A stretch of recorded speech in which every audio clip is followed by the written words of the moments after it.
For the fourth time. There we There go. you go. How are you feeling after a performance like that?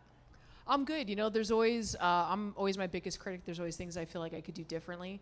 Definitely a weird situation when it's a friend, so you have to change the dynamics how you do things.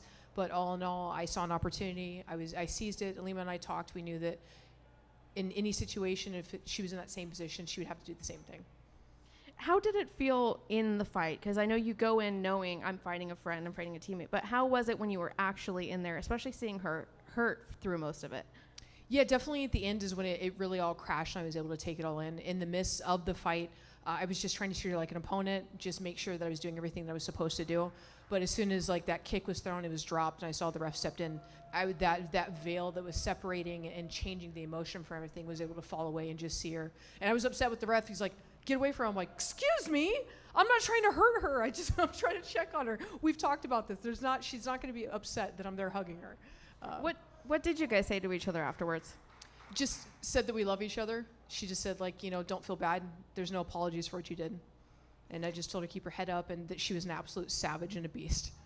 Was there any surprises in there? I know that that's somebody you know very, very well, so maybe not, but... Yeah, I mean, we haven't trained together in about 2 years or so, and I know that she's been working a lot of her Muay Thai, so her throwing a body kick, honestly, was something I was really surprised about, because Ilima hates kicking. Her throwing any leg kicks was super impressive, so that came as a surprise, and it was honestly nice and refreshing to see her changing things up and adding more stuff to her game. And we couldn't hear back here, so I apologize if you've already explained this, but who would you like to fight next, and when would you like to get back in there? You know, I'm going to take some time with my family. Every time that I'm in fight camp, I go away to the East Coast for 2 months to be away and to just concentrate on the fight for 2 to 3 months. And so I haven't seen my son. I haven't seen my wife. They've been going through a lot, so I want to spend some time with them. Hopefully enjoy the holidays, because I don't usually get to do that. And then next year, I'd like to start ramping it up, and I'd love to face Kana Watanabe in Japan. It's my dream. It's my bucket list is to fight back home. I want to go home. And I know there's a lot of kind of ups and downs. We don't know what's happening with Bellator. We don't know if there will be Bellator, if it will be in a different venue. What would you like to see happen? Would you like to see everything kind of stay the same, or would you like to see a change and see some new excitement? Yeah, I'm always open for change. Having been in this game for so long and been a part of so many purchases and changes, I'm just grateful that I'm still living this life and enjoying every moment. And if we're under a new banner and it happens to be a PFL that happens to do the buyout, great. My biggest hope is that they open up a 135 division, whether that's here in Bellator or in another organization. That's my dream, is to be able to hold a belt in the 135 division now in addition to 125.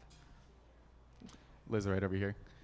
We saw a matchup between great friends and training partners earlier this year in the PFL between Hausch Manfio and Nathan Schultz. How, if at all, was it different for you inside that cage, fighting a good training partner and friend in Ilima-Lei Macfarlane? No, I really went into it just trying to make sure I did everything calculated and smart. I knew ultimately where she wanted to be was on the ground, so I knew that I had to be smart with not overcommitting on strikes, not overcommitting on kicks, and even if I saw openings for kicks to the head, opening for kicks to the body, but I knew that that's what she was hoping for, is to just be able to fall on a kick and take it to the ground. I mean, she was willing to almost Berimbolo roll, just be able to get something. And not that that's not where I feel comfortable. I certainly have finishes on the ground. I feel really confident there. I wanted to play to my strengths, and I knew that I could finish it on the feet or look for an opportunity to just finish her with an open strike somewhere. So I was just trying to play it smart. And then, like I said, as soon as that veil was fallen, the fight was done, then I could look at her as a friend that she is and somebody I care about. Absolutely. And it seemed like both of you guys started off a little bit on the slower hand in the first 2 rounds.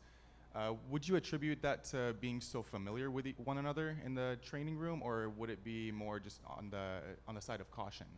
I'd say that it would be 2 things. I certainly think that going with somebody that I've trained with for so long, it certainly plays a role into it, just knowing the openings that they've seen before and wanting to be cautious and not make mistakes and not do things that I've done before in the training room.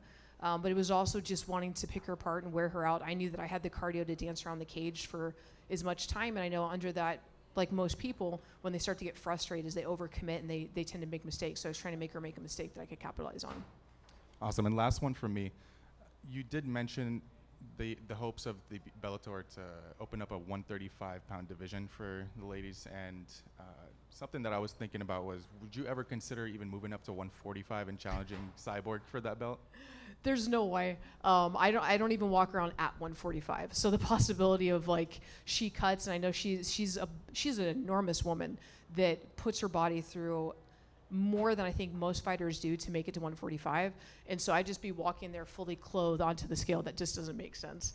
I'm too short, even in the 125 division. I'm one of the shorter fighters. So for me to move up to a weight class knowing that I'm belly button level to people just doesn't make sense. 135 would be the dream. What's up, Liz? Right over here. Are you still buying Ilima-Lei dinner tonight? I think she had to go to the hospital. I'm hoping that everything clears with her and she's fine. It was just, just landed in the right spot and that she's okay. And if that's the case, absolutely, of course, I'm going to buy her dinner. I'm going to be hanging out with her tomorrow, too. Yeah, maybe breakfast or brunch tomorrow. Exactly. How much more special was it for this fight to be in San Diego? It was so special to have. I could hear my family, my friends. I was trying to tune them out, and it's so weird when I have been doing this for almost 14 years, and for the most part, I've always fought in places where my family and friends weren't able to attend for one reason or the other. This is the first time I've done it hometown for a place that I've evolved and that I've considered home for almost 18 years now. So it's definitely just a wonderful feeling to be able to do this in family and friends and know that I came out there with the win and I can smile with them, and they can all know that there is no malintent for so many people that were splitting on the fence, like, who do I root for? I'm like, just root for us to be healthy coming out of this. That's all you have to do. So it was great to do that here in San Diego, to do it in front of military personnel. It's amazing. That's awesome. And then last thing for me, none of us really know, even the media, we don't know what's going on with Bellator. Fighters don't know. But when you look back on this amazing tenure, the stint you've had with the Bellator banner, what can you say, looking back, just talk about your time here from start to finish, or not finish, but. Yeah, coming into Bellator, I wanted to start a new chapter and do things differently. I had been coming off of what I would say was just kind of a lull in my career and just not being able to perform at the level that I needed to when I was in the UFC. And when I left and I came to Bellator, I'm like, I'm not going to be that person anymore. Going to decisions, not having finishes, not performing to the level that I know I can just isn't an option anymore. The fans don't want to see it. I don't want to be that person. Playing safe just doesn't make sense. So I've come into Bellator proud of everything that I've done, finishing now 6 of my 7 fights. And I want to keep doing that, whether that's with PFL, Bellator, or whatever other organization is willing to step up and to be able to take care of all these fighters and take us under their arm. Liz, right here. Congratulations. Thank you. You know what? I think one thing's glazed over is that this is your protege. This is someone you saw walk in the gym, phone calls and all that, and bring her in. And she's in there with you for a title fight. I mean, can you even talk about the progress she's made from day one to the woman you're in the cage with tonight? Yeah, first of all, the progress that she made wasn't just over her professional career. The progress she made was in such a short time of being in that gym. I got to see her start off as having to learn what her fighting stance was because she had wrestled, but it's not the same as your fighting stance. And then how quickly she adapted and committed herself to the idea that this is going to be a professional full-time career, and how she changed her whole lifestyle to do that.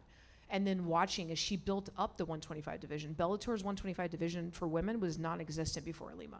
She built it up, she did everything great by it, and she showcased what it meant to be a champion and treated fighters with so much respect no matter what happened.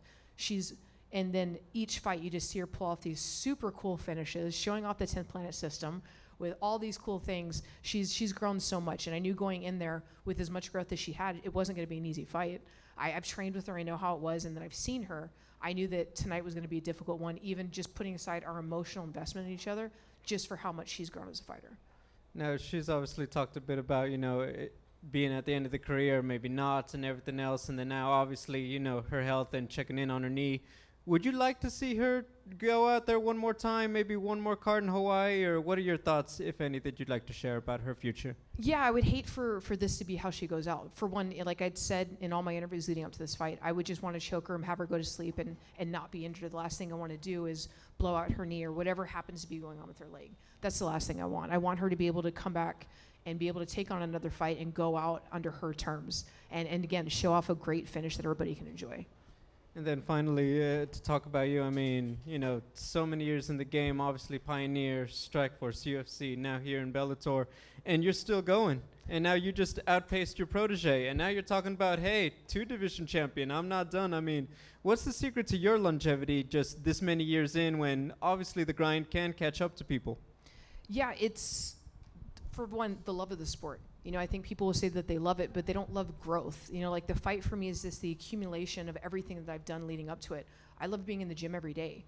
It's what I look forward to. It's my sanity, it's my happy place, and it's learning new things, seeing somebody new come in that shows me something. Somebody that's been there for 30 years doing it, showing me something. There's always an opportunity, and I love that about this sport. There's always new things that I can learn. That's something that keeps me having a fire lit within me. And then I've honestly been doing stem cell. I go down to the CPI Stem Cell Institute at Chipsa Hospital, and I feel like that has helped my body so much in being able to recover and do things right and be able to stay here stronger than ever. Liz over here. Congratulations on the victory. Thank you. Ilima-Lei had a little bit of a rough week this week with the weight miss. She said that the first person she contacted was you. What advice did you give to her as a good friend?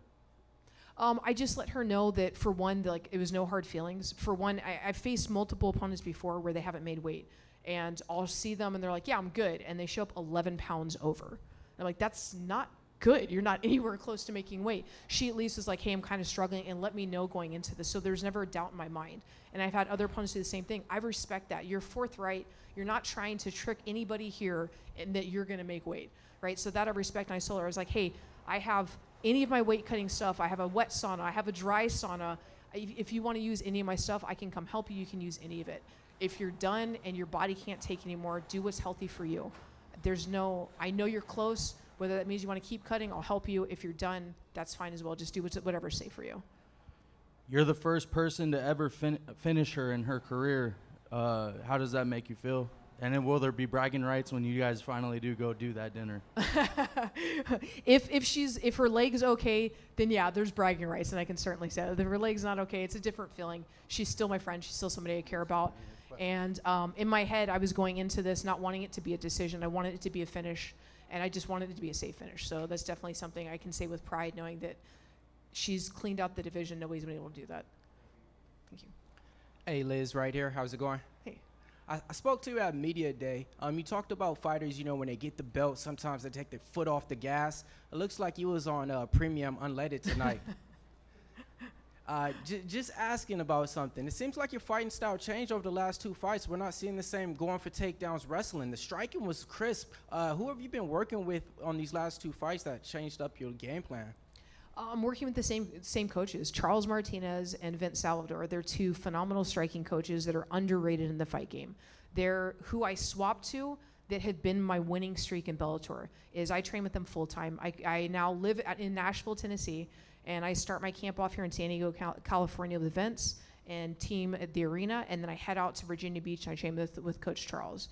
They were always about adapting and growing. We try and incorporate new things. Vince will see something, he's like, this looks wild. I think you could pull this off. Let's try it. I'm like, yeah, let's incorporate it into training. Let's see if we can do it. All of us are all about evolution. There's no holding anybody back. If you want to go try and cross-train in a different gym, they encourage it in the hopes that you learn something that you can help the entire team with. And because of that, we're all able to thrive and just keep adapting and moving up forward. All right, and another thing, we weren't able to get that dream submission that we talked about, that twister. But what's that dream meal looking like tonight? It depends on how quickly I get out of here. The sooner I can get out of here, I can go find that dream meal. And last but not least, one more thing. You did talk about, defending the belt and getting another belt in another division. Would you be considering moving up or moving down if that's the case?